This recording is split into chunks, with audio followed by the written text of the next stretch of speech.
ఈరోజు బ్యాక్గ్రౌండ్లో title observe చేస్తే ఉచిత పథకాలు ఇవ్వద్దు అనే టైటిల్ తీసుకున్నాం. ఈ టైటిల్ ఎందుకు తీసుకున్నాం అంటే చాలా చాలా ఇంట్రెస్టింగ్ టైటిల్ ఇది.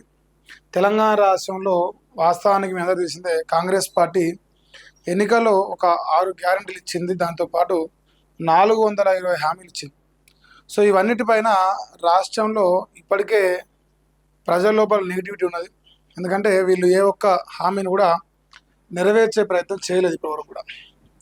ప్రజలు ఏమంటారంటే ప్రజెంట్ ఇప్పుడున్న పరిస్థితులలో ఇక్కడ రైతు బంధు కానీ, మహిళలకు 25,000 రూపాయల మహాలక్ష్మి పథకం కానీ, ఇలాంటి తులం బంగారం కానీ, లేదంటే రైతులకు 24 గంటల కరెంటు కానీ, ఇటు పోతే 2,00,000 రూపాయల రుణమాఫీ కానీ, ఇంకా ఏదైనా కానీ, ఇందులో ఏ ఒక్క గ్యారంటీని కూడా అమలు చేసే పరిస్థితి లేదు. అంటే ప్రజలు కాంగ్రెస్ పార్టీని దుమ్మెత్తిపోస్తున్నారు. మరి పథకాలు ఇద్దామంటేనేమో పైసలు లేవు. అదే అప్పులు తెచ్చినా, లేదంటే భూములు అమ్మినా, ఆదాయం పెంచుకున్నా, ఇంకేం పెంచుకున్నా కూడా ఆ పైసలన్నీ కూడా ఢిల్లీకి మూటలు పోతూ ఉన్నాయి. సో తెలంగాణ రాష్ట్ర రైతాంగానికి, ప్రజలకు ఏమైనా పథకాలు ఇద్దామంటే పైసలు చేతి ఉంటలేవు. మరి ఏం చేయాలి? అరే రాష్ట్రంలో రైతులేమో, ప్రజలేమో అరే కేసీఆర్ టైంలో ఈ పథకం వచ్చేది, ఆ పథకం వచ్చేది, ఇవాళ మొత్తం గంగలు కలిసిన రైతాంగం అంతా, ప్రజలంతా అని చెప్పేసి అనుకుంటున్నాం. అయితే ఈ సందర్భంగా మరి తెలంగాణ హైకోర్టు ఒక హాట్ కామెంట్ చేస్తున్నది. ఉచిత పథకాలు అనేది ఇవ్వద్దట. ఇప్పుడు కాంగ్రెస్ పార్టీకి అనుకూలంగా ఉన్నట్టుగా ఉంది. సరే, వాస్తవానికి మనం ఏం అడగలేదు పథకాలు, వాళ్ళే ఎన్నికల్లో గెలవడానికి నోటికొచ్చిన హామీలన్నీ ఇచ్చారు. ఎందుకంటే ఇప్పుడు ఈ హామీలు ఇవ్వకపోతే ఆ రోజు మనం ఓటు వేయకపోతున్నాం. తీరా హామీలు ఇచ్చినాక అమలు చేయాలంటే శక్తి సరిపోతలేదు. అప్పులు తెచ్చినా సరిపోతలేదు, ఆదాయం పెంచినా సరిపోతలేదు, భూములు అమ్మినా సరిపోతలేదు. సో ఇట్లా ఈ అన్ని సందర్భాల్లో కాంగ్రెస్ పార్టీకి ఒక మంచిగా మరో లడ్డు కావాలా నాన్న అన్నట్టుగా, లేదంటే ఇగో రాష్ట్రంలో ఎట్లాగో మీరు పథకాలు ఇవ్వలేరు కాబట్టి తెలంగాణ హైకోర్టు మీకు ఒక గుడ్ గిఫ్ట్ ఇస్తున్నది, సో ఈ గిఫ్ట్ తీసుకోరు అన్నట్టుగా వ్యవహారం కనిపిస్తుంది. సో ప్రజలంతా కూడా చూస్తూ ఉన్నారు ఏం జరుగుతుంది, ఏం కథ అనేది. ఏది ఏమైనా తెలంగాణ రాష్ట్రంలో రేవంత్ రెడ్డి అనేట ఆయన పథకాలు ఇవ్వలేకపోతే ఆయనకు తానా అంటే తందా అన్నట్టుగా తెలంగాణ హైకోర్టు వ్యాఖ్యలు ఉన్నాయి. దానికి తోడు వీళ్ళు ఇంకా అమలు చేయలేరని చెప్పేసి రాష్ట్రంలో ప్రజలంతా డిసైడ్ అయిపోయింది. సో అన్నకు ప్రేమతో ఈ వార్త వచ్చినట్టుగా అనిపిస్తుంది నాకు. చూడరే, సో సర్కార్ అట తప్పులు చేస్తుందంట, అధికారులు మాత్రం తిప్పాలు పడుతుంట. ప్రభుత్వం తీరుతో అధికారులు అవస్థలు పడుతున్నారని చెప్పేసి మున్ముందు ఆర్థిక అత్యవసర పరిస్థితి తలెత్తే ప్రమాదం కూడా ఉందని చెప్పేసి అంటా ఉన్నారు. ఉచిత పథకాలపై హైకోర్టు ఘాటు వ్యాఖ్యలు చేసింది.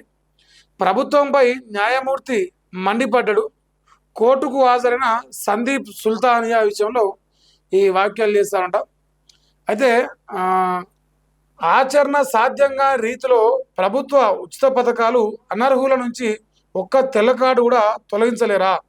అప్పులు తీర్చేందుకు ప్రభుత్వ ఆస్తులమ్మే దుస్థితి రావద్దు. ఇలాగే ఉంటే కుబేరుడు కూడా కూలి పనులకు వెళ్తాడు. అంటే ఇక కుబేరుడు అంటే పైసలకు కొదవేలేదు. సో కుబేరుడు అసంతుడైనా సరే గిట్లా ఉచితాలు ఇచ్చుకుంటూ పోతే ఇక మరి లాస్ట్కి కూలి పోయే ప్రమాదం కూడా ఉంటుంది అని చెప్పేసి తెలంగాణ హైకోర్టు చెప్తాం. ఇప్పుడు ఈయన కేసులో ఈయన ముఖం పెట్టి ఈయన ముందర పెట్టి ఈ వ్యాఖ్యలంతా తెలంగాణ హైకోర్టు చేసింది. ఉచిత పథకాలు అనేది ఏ ప్రభుత్వం తీసుకొచ్చినా, అది బీఆర్ఎస్ అయినా కాంగ్రెస్ అయినా ఇంకోటి తీసుకొచ్చినా, అది రాష్ట్రం పైన భారమే. ఎవరికి లాభం ఏమో దేవుడేది, కానీ భారం అయితే బరాబరు ఉంటుంది. ఇప్పుడు వీళ్ళు ఏం చేస్తారు? ఎన్నికలు రాగానే నోటికొచ్చిన హామీలు ఇస్తారు. తీరా ఎన్నికలు అయిపోయినాక ఆ అమలు చేయడం ఆదాయం సరిపోతలేదు. ఇంకోటి అప్పులు తెస్తే మళ్ళీ ఆ అప్పులు కట్టేందుకు మళ్ళీ తెలంగాణ ప్రజల సంపదనే అమ్ముతా ఉన్నారు. భూములు అమ్మడమో ఇంకోటో. ఫైనల్గా ప్రజల సంపదను అప్పనంగా దొబ్బి తింటారు, లేదంటే అప్పులకు అమ్ముకుంటా ఉన్నారు అంతే. మరి మన తాతలు అప్పులు చేసిరు, మన అయ్యలు అప్పులు చేసిరు, మనం అప్పులు చేసి ఎప్పుడు ఆదాయం రావాలి? సో గత ప్రభుత్వాలు అప్పులు చేసినాయి, ఉన్న ప్రభుత్వం అప్పులు చేస్తుంది, రేపు వచ్చే ప్రభుత్వం కూడా అప్పులు చేస్తుంది. ఎందుకు ఈ అప్పులు చేస్తుంది? వాళ్ళు నోటికొచ్చిన హామీలు ఇచ్చారు కాబట్టి. నోటికి ఎంత వస్తే అంత హామీలు ఇస్తారు. ఇవి లక్షల కోట్ల విలువ చేసే హామీలు.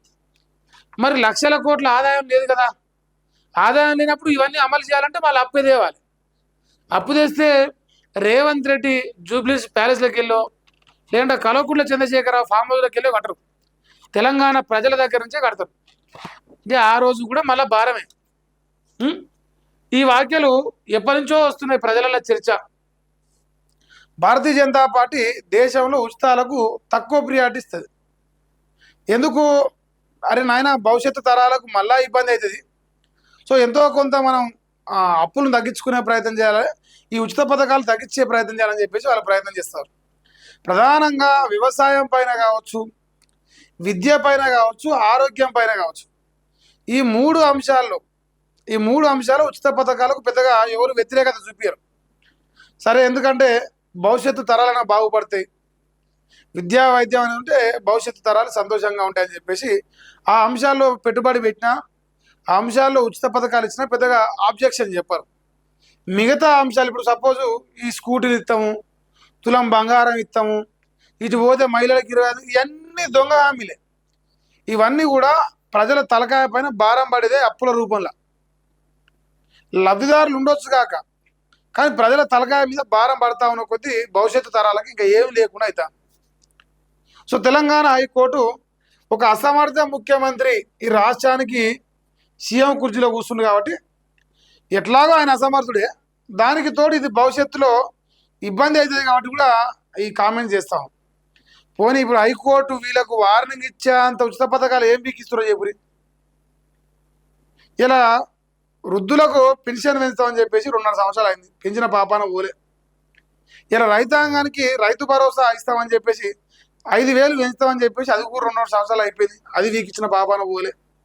రైతులకు రుణమాఫీ చేస్తామని చెప్పి 2 లక్షలు, అది సగమే వీకింది. మరి వీళ్ళు ఏమైనా ఉద్ధరిస్తే కదా వీళ్ళు ఉచిత పథకాలు. రైజింగ్లో ఉచిత పథకాలు లేవు, రైజింగ్లో అప్పులు ఉన్నాయి, ఆదాయంలో డౌన్లు ఉన్నాం మనం. సో ఇప్పుడు రేవంత్ రెడ్డికి చాలా ఇష్టమైన వార్త అనిపించింది నాకు అది.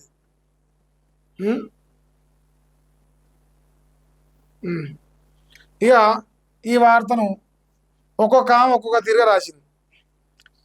ఎవరో లెటర్ రాసి చూసుకోరు. ఉచితాలు ఇస్తూ పోతే కుబేడు కూడా కూలీకే అట, ఆర్థిక ఎమర్జెన్సీ తప్పదట. ఫ్రీ స్కీమ్స్ పై హైకోర్టు ఈ వ్యాఖ్యలు చేసింది.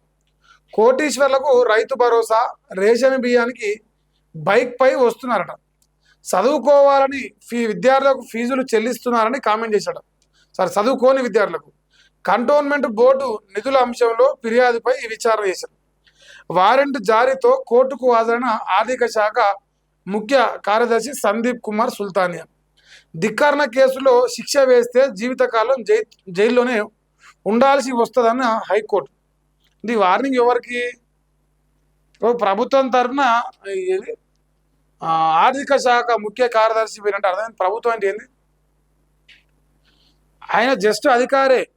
ఎవడు ప్రభుత్వంలోకి వస్తే వానికి పనిచేస్తాడు ఆయన టీఆర్ఎస్ ఉన్నా, కాంగ్రెస్ ఉన్నా, బీజేపీ ఉన్నా, రేపు ఎంఐఎం వచ్చినా, ఇంకా ఏది వచ్చినా ఆయన డ్యూటీ ప్రజల కోసం, ఆయన విధులు ఆయన నిర్వహిస్తాడు అంతే. సో ఇప్పుడు ఆయన పోయింది, కానీ రేవంత్ రెడ్డికి డైరెక్ట్గా కాంగ్రెస్ ప్రభుత్వానికి ఈ వాక్యాలు కూడా. ఇప్పుడు ఇలా ఆల్రెడీ పీకిచ్చింది ఏం లేదు. ఏమైనా ఇస్తురా ఈ రాష్ట్రం అంటే సున్నా. ఏమిస్తుండు రేవంత్ రెడ్డి? కాంగ్రెస్ పార్టీ 6 గ్యారెంటీలు అంటే గాడిద గుడ్డు తప్ప ఏం లేదు. ఇప్పుడు మనం బట్క తిరగాలి, రేపటి ఇట్లా గాడిద గుడ్డు తలకాయ పట్టుకొని, ఇది రేవంత్ రెడ్డి తలకాయ గాడిద గుడ్డు అని చెప్పి చూపించాల్సి వస్తుంది భవిష్యత్తు తరాలకు. ఇక ఆర్థిక ఎమర్జెన్సీ వస్తాట, ఫ్రీ స్కీమ్స్ ఇవ్వద్దట అంటే కుబేడు కూడా కూలీ అయిపోతాడంట. ఇవన్నీ నిజాలే, కానీ రేవంత్ రెడ్డి విషయంలో వర్తించవు. ఎందుకంటే తమరు ఇస్తే కదా నాయన నువ్వు కూలీని అయ్యేది. నువ్వు ఇస్తే కదా ఫస్ట్. నువ్వు ఇచ్చినప్పుడు ఆదాయం పెరిగినప్పుడు, లేదంటే అప్పులు తగ్గినప్పుడు ముచ్చట. సో అన్న ఆల్రెడీ అప్పులు తెస్తూనే ఉండు, ఆదాయం ఇంకా దండిగా ఇగురు పెడతా అన్నాడ. ఈ జనాలు వాళ్ళన్న ఆడో 7 రూపాయలు ఆటను సంపాదించుకొని మన తలసరి ఆదాయం పెరిగితే అది నా పుణ్యమే అంటాడు. నువ్వేం పొడిచినావని నీ పుణ్యం అయితే దానికి. ఇది ఇక మరి ఫ్రీ స్కీమ్స్ అంటే ఇవ్వద్దన్నాయి. మరి మీరు ఇక రైతు బంధు అడగకురి, రుణమాఫీ అడగకురి, కరెంట్ అడగకురి, నీళ్ళు అడగకురి, ఉచిత పథకాలు అడగకురి. ఎందుకంటే రాష్ట్ర ఆర్థిక పరిస్థితి ఖరాబ్ అవుతుందట, ఆర్థికంగా సంక్షోభం ఏర్పడుతుందట భవిష్యత్తులో.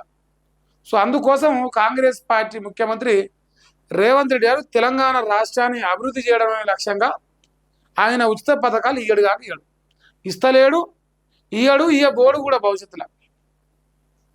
ప్రజలు అర్థం చేసుకోవాలి. మీరు కోటీశ్వరులకు రైతు బంధు ఎందుకు అంటాడు అంటే కల్వకుంట్ల చంద్రశేఖరరావు కోటీశ్వరులకు కూడా ఇచ్చింది కదా, అది ఒకటి. లగ్జరీ బైకులు వాడే వారికి రియంబర్స్మెంట్ ఎందుకు ఇస్తున్నారు? ఉచిత పథకాలతో త్వరలో ప్రమాదకర పరిస్థితులు ఏర్పడతాయి. రాష్ట్ర జనాభాకు మించి తెల్ల రేషన్ కార్డులు ఉన్నాయట. ఉచితాలతో జనం పనికి వెళ్ళడం మానేసిరట. వ్యవసాయ కూలీలు దొరక్క రైతులు ఏడుస్తున్నట. ఖజానాలో డబ్బు లేకపోతే అధికారి ఏం చేస్తారు? రాష్ట్ర ప్రభుత్వానికి హైకోర్టు చురకలేసి. ఇప్పుడు ఏముంది? జనం సొమ్ము మీ దగ్గర ఉంది కాబట్టి నాటకాలు ఆడుతారు. జనం సొమ్ము అయిపోతే ఏం చేస్తారు? చిప్పే కదా మళ్ళీ అప్పుడు. జనం సొమ్ముతో డ్రామాలు అయ్యకురు నాయన. సో మీరైతే ఈ ఉచిత పథకాలు కాబట్టి బంద్ చేయరు. సో బంద్ చేసి తెలంగాణ రాష్ట్రంలో కాంగ్రెస్ పార్టీ ఇచ్చిన 6 గ్యారెంటీలు గంగలు కలిపారు. ఎందుకు కలిపిన రేపు భవిష్యత్తులో 2029 ఎన్నికలు అడిగితే తెలంగాణ హైకోర్టు చెప్పిందా ఉచిత పథకాలు అంటే మంచిది కాదట, రాష్ట్రం అంటే ఆగమైతేట, మీరు రాష్ట్రాన్ని బాగు చేయదలుచుకున్నాం కాబట్టి మేము ఇత్తలేమని చెప్తారు. ఇప్పుడు శతగానునికి ప్రతిరోజు మంగళవారం వాస్తవానికి చెప్పాలంటే శతగాని కాంగ్రెస్ పార్టీ గతకే ఉన్నది లెక్క. సో తెలంగాణ హైకోర్టు వాళ్ళకు గుడ్ న్యూస్ చెప్పింది. ఇంకా